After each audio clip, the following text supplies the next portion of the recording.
Welcome to News Now. I'm your host, Kim Haley Jackson. Today, our segment is titled A Newspaper Grows in Belmont. From the Belmont News Foundation, we have today Hal Shubin and Jane Sherwin. Jane and Hal, welcome. Could you please let the audience know why you feel a new newspaper is needed? Every town, every community needs a reliable, trusted, regular source of information about what's happening. This has been true since there were town criers in the Middle Ages, and it's certainly true for Belmont. People need to know and have told us that they want information about everything from community events to financial committee meetings, high school sports, and everything in between. Without that kind of information, people can't really trust what's going on. They certainly don't know what's going on. And the feeling of being engaged in a community is harder to sustain. There are often problems based on research about problems with lower voter participation, fewer people running for office, and a lot of related problems. And I'm sure Hal would like to add to that. Yeah, so while we do have a newspaper, there's the Belmont Citizen Herald. The company Gannett that owns all the local papers has stopped covering local issues, and instead they have what they call regional coverage. So there's just no way to find out information about who's running for office or really anything that we used to be able to find out by reading the newspaper. There are lots of sources for getting information, but that's a lot of work for individuals to find the sources that are useful, to keep going out and looking for them, or to receive dozens of newsletters on a regular basis. So we're looking to provide what every community really needs to have, as Jane was saying. Okay, and with that statement of having a more community-based newspaper, I'd like to talk about your mission statement, which was great. To keep our residents well informed and engaged with thorough, accurate, and fair coverage of topics affecting life in the town of Belmont. So with our small town, there are a lot of opinions, to be sure, a lot of news that's shared amongst the population. But can you explain to the audience how the paper will ensure the coverage is accurate and fair in the Belmont Voice, and will there be community input in the Belmont Voice? So I guess a two-part question. Well, I would say this is a great question. First of all, the newspaper has a governing board, and it's our job as part of that board to make sure that we stick to our mission statement, that we are aware of those goals of accuracy and fairness. The second thing is that it's our job to make sure that the reporters and editors that we hire and the freelancers that we hire are very conscious of this mission, and that they stick to it. And that in hiring them, we are looking for that sense of fairness and effective coverage that is essential to us. I think that also I'd say it's up to the community to let us know if they disagree, if they think something is unfair. We're going to be open to letters to the editor. We're looking forward to letters to the editor. We're inviting opinion pieces from Belmont residents, and would even encourage a back and forth between two different residents. So there you have it. What do you think, Hal? So as Jane said, we're going to be hiring an editor and a couple of journalists. So it's important to note that this is going to be a nonprofit corporation that runs the newspaper, but with professional journalists. We are subscribing to all the appropriate statements that newspapers subscribe to indicate that they're going to look for multiple sources and depend on talking to enough people and gathering enough facts. We will certainly invite contributions from the community, but it is going to be a professional newspaper. A lot of people in the beginning thought it would be all volunteer. And the people who are organizing it certainly are volunteers, but we're going to run it just the same way any other newspaper is. Okay, and with that, can you explain how the paper will be financially supported? I think that's great. I assumed that it was going to be volunteer run, but both you and Jane have mentioned the hiring of staff. So can you tell us a little bit how it will be financially supported? Well, we're doing a lot of fundraising. We're getting started now, so that we'll have money to pay those journalists and all the fees that go along with running a business. We're going to depend on advertising as well.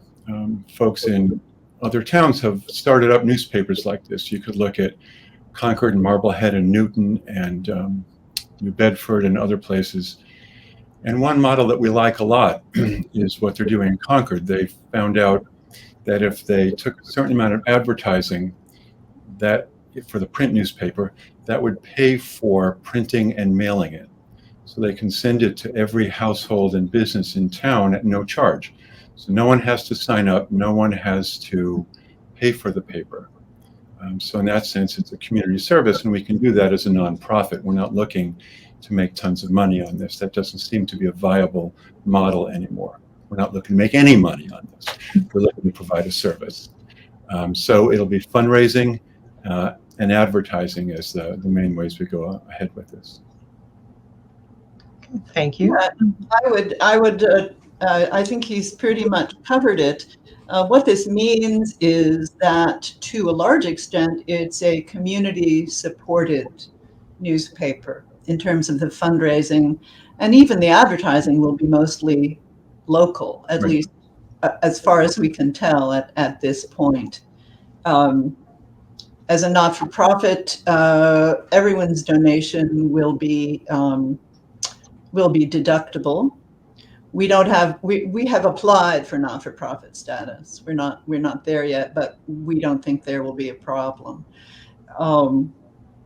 We are now working with our major donors, beginning to approach our major donors, but people can expect to see in the next few months some ways that they can donate to us either online or in person. And any questions about any of that, we're happy to answer. Okay. And so I know that a survey came out earlier this year around February. So could the both of you talk about some of the responses that you received from that survey? Like, what were people most interested in seeing in a local newspaper? We got a lot of feedback. We are still getting a few responses. We've gotten almost 800 800 responses from people around Belmont, and got my list here. Interesting to me is the thing that people wanted to see the most is community events and a calendar of what's going on in town. That was even more important than the political, school, or sports coverage. But right behind that was issues like school staffing and town budgets, town board and committee meetings, and all the things you expect to see in a newspaper. Plus, of course, things like death notices and legal notices, real estate transactions. The survey really told us that people want to know what's going on in town, all of the things that are going on, not just what happened at the select board meeting on a Monday night. We got a number of comments from people saying, make sure you work with students at the high school, right? There's a school newspaper there. They've got journalists. They've got a lot of kids who are involved in a lot of things, and people want to know about more than just sports at the schools. We asked people how they get news now about what's going on in Belmont, and it's almost a sad thing to see that it was 7 to 10% of the people said they have no sources.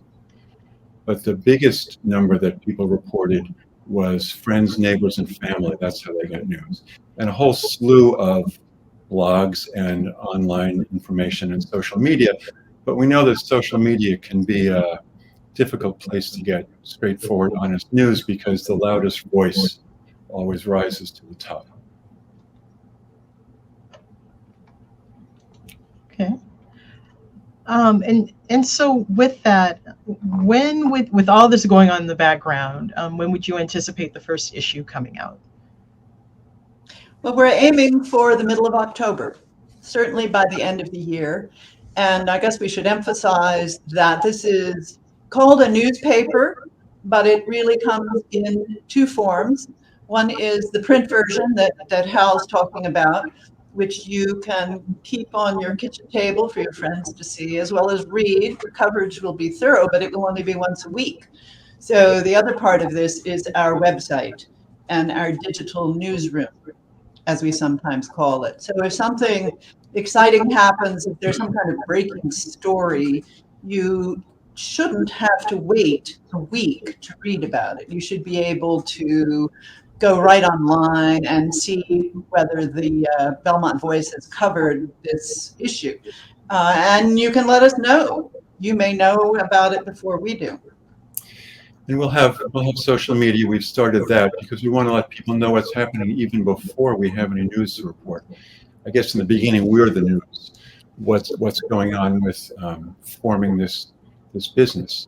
So we'll have social media. We'll probably have a newsletter. We'll try to communicate with people in any way that makes sense, in any way they want to hear about things. And it will take until fall because it turns out, like with everything else, there's just a lot of work to do. We're creating a startup company. It's not a high-tech startup company that's creating a web app, but it is still a startup company. We have a lot of money to raise so that we can pay the journalists and, all the subscriptions we need, and equipment, and whatever else goes into doing this. So there's a lot of work. And we encourage people to volunteer to help with whatever tasks they can help with, whether it's marketing or graphic design, or just distributing flyers. And there's a contact us form on the website, which is belmontvoice.org. Okay, and lastly, before I let you go, you have a community meeting at the Belmont Public Library on May 17th. Can you tell the audience a little bit about that? That's at 7 o'clock on Wednesday, May 17th, in the assembly room at the library. And we hope you'll tell your friends. And we are going to plaster the town with posters and flyers. We hope that will help as well. That's a chance to meet the team in person, to ask us questions, to listen to what we have to say, to sign up to help in ways large or small. And what else, Hal? And to tell us what you want to see in this community newspaper. And for those who can't make it to the live event or don't want to be in public spaces yet, it will be available on Belmont Media, on television, and on the web. We're hoping to talk to a lot of people. We want to let everybody know what we're doing, and we want to know what they want, because we're not doing this to the town. We want to be doing this with the town. Very important. I would mention a couple more things. One is that we will be at Town Day with a table and some flyers, and that'll be another chance for people to ask questions and learn more about us and tell us what's important to them in the newspaper. I also want to just add one thing, which is that in addition to this governing board that Hal and I are on, we also have what's called an editorial advisory group.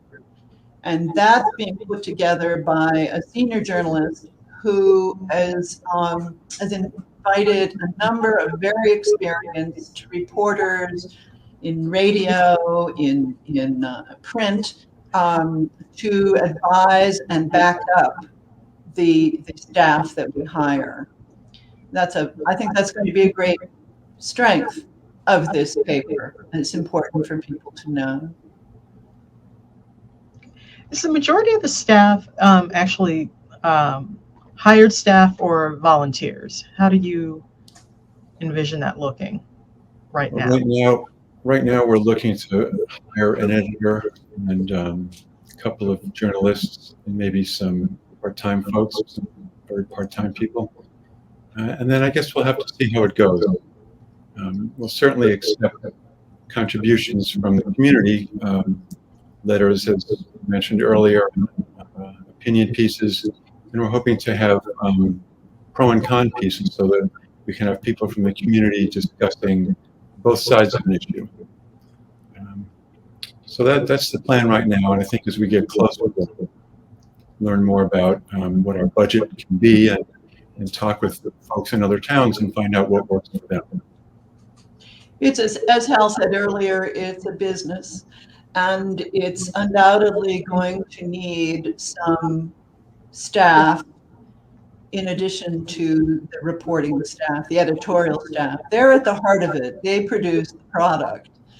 But it may be that we will need some additional staff, paid staff as well. And the board is beginning to sketch that out and pin it down. Okay. So if we had local people who are interested in becoming part of the staff or even volunteering, where's a good place to reach the group? The best thing is to go to the website, belmontvoice.org, and there's a contact us link at the top of the page or in the menu, and they can fill out the form, let us know how to get in touch with them, and let us know what they'd like to do, how they'd like to be part of it, whether it's large financial donation or writing or distributing flyers, whatever they're able to contribute. Or a small financial donation. Well, Hal and Jane, thank you so much. I think I can speak for everyone. We are very excited about this new paper, the Belmont Voice. I would like to thank the audience for choosing in, and please come out and support Belmont Voice on May 17th. Thank you. Thank you for viewing.